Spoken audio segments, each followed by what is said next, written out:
大家好，这区块搁置已经有一段时间了，再不进行处理呢，杂草很快又会长很高啊。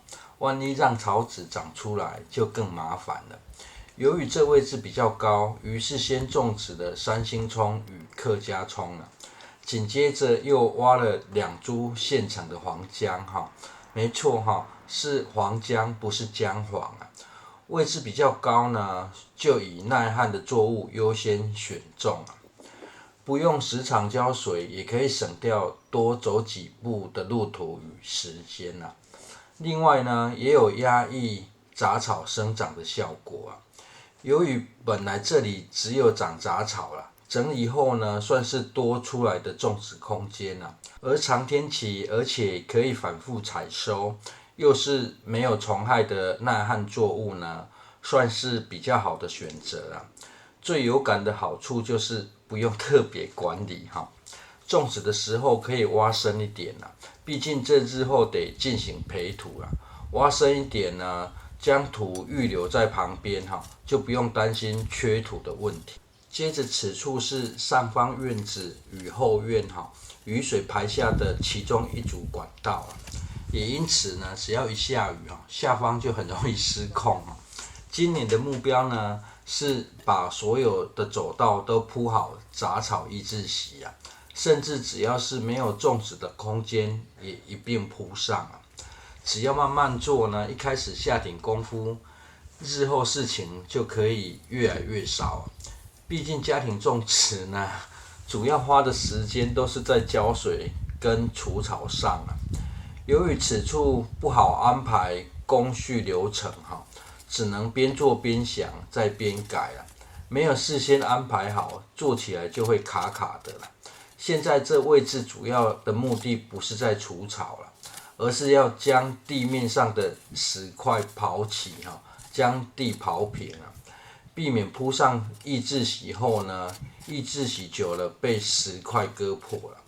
不然下方的草有没有拔除影响不大。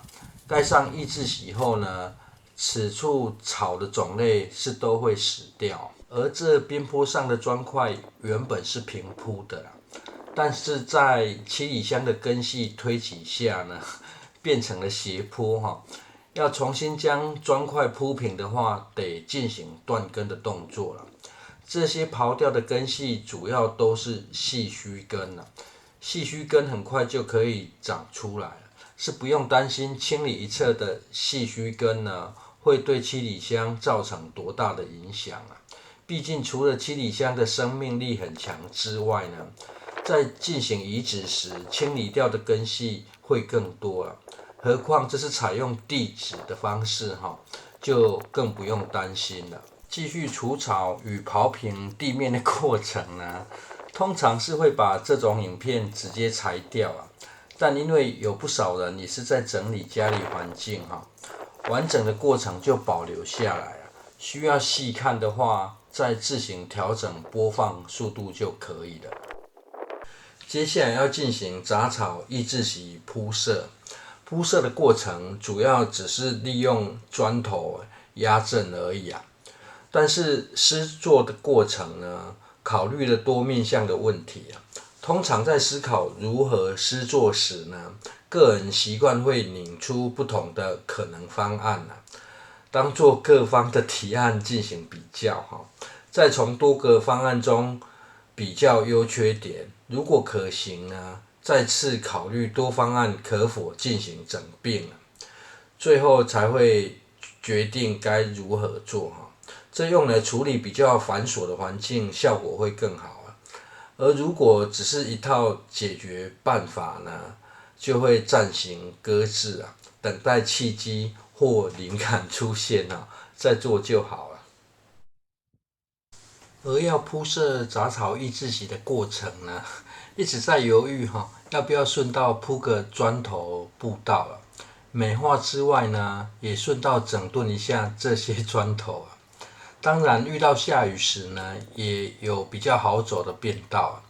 最后，在理性与感性拉扯之下呢，人行步道被现实给推翻了哈。由于这配合排水的杂草抑制席已经有90公分宽了，会用到的时机就只在下雨时啊。而下雨时根本也不会下田啊，平时跟人一起共用，雨天再拿来排水就已经相当足够了。甚至这样的宽度呢，上方躺几只狗也不是问题啊。最后还是依据实用性做了妥协。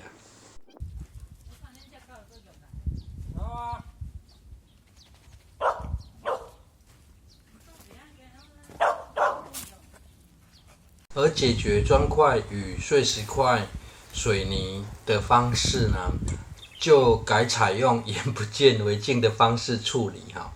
靠外侧的底部先摆上不完整的砖块，内部则趁机藏进碎石头与脱落的水泥啦。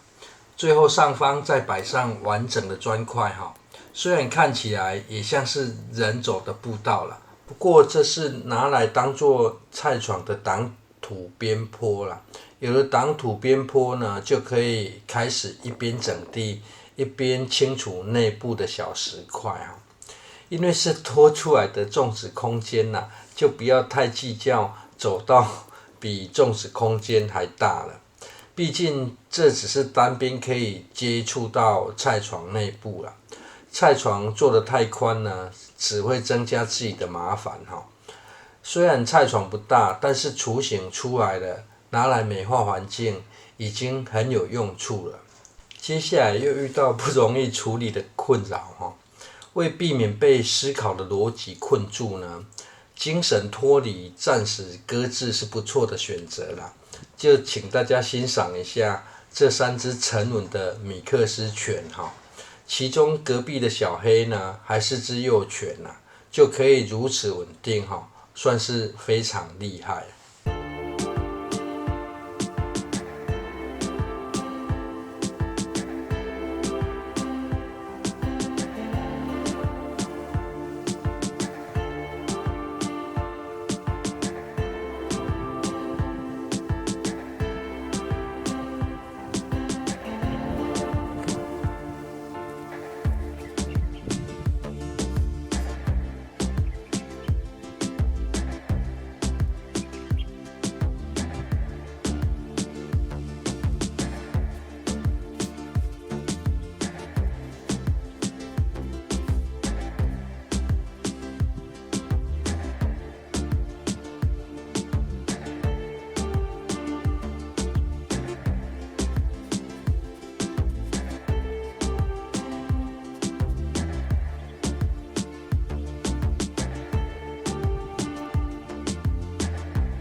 休息完毕之后，改从这侧需要修改结构的菜床做起啊。